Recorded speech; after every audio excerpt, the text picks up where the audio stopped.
നബി സല്ലല്ലാഹു അലൈഹി വസല്ലമയുടെ കാലത്ത് രണ്ട് സഹോദരന്മാരുണ്ടായിരുന്നു. അവരിൽ ഒരാൾ ദീൻ പഠിക്കാനായി നബി സല്ലല്ലാഹു അലൈഹി വസല്ലമ തങ്ങളുടെ അടുക്കലേക്ക് വരുമായിരുന്നു. മറ്റേയാൾ ഉപജീവനത്തിനായി ജോലിക്ക് പോവുകയും ചെയ്യും. ജോലി ചെയ്യുന്ന സഹോദരൻ തന്റെ പഠിക്കാൻ പോകുന്ന സഹോദരനെ കുറിച്ച് നബി സല്ലല്ലാഹു അലൈഹി വസല്ലമ തങ്ങളോട് പരാതി പറഞ്ഞു. അപ്പോൾ നബി സല്ലല്ലാഹു അലൈഹി വസല്ലമ തങ്ങൾ പറഞ്ഞു, ഒരുപക്ഷെ പഠിക്കാൻ പോകുന്നവന്റെ കാരണം കൊണ്ടായിരിക്കാം നിനക്ക് ഭക്ഷണം അഥവാ വരുമാനം ലഭിക്കുന്നത്.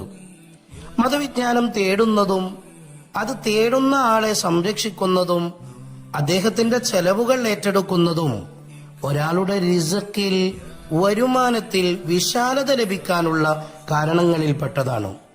അതിനാൽ ആരെങ്കിലും അധ്വാനിക്കുകയും ജോലി ചെയ്യുകയും സമ്പാദിക്കുകയും ചെയ്യുന്നതോടൊപ്പം ഒരു മതവിദ്യാർത്ഥിയുടെ സംരക്ഷണം ഏറ്റെടുക്കുകയും ചെയ്താൽ അള്ളാഹു അവന് അതിന് പ്രതിഫലം നൽകുകയും അവന്റെ റിസ്ക്കിൽ വരുമാനത്തിൽ വിശാലത ചെയ്യുകയും ചെയ്തേക്കാം.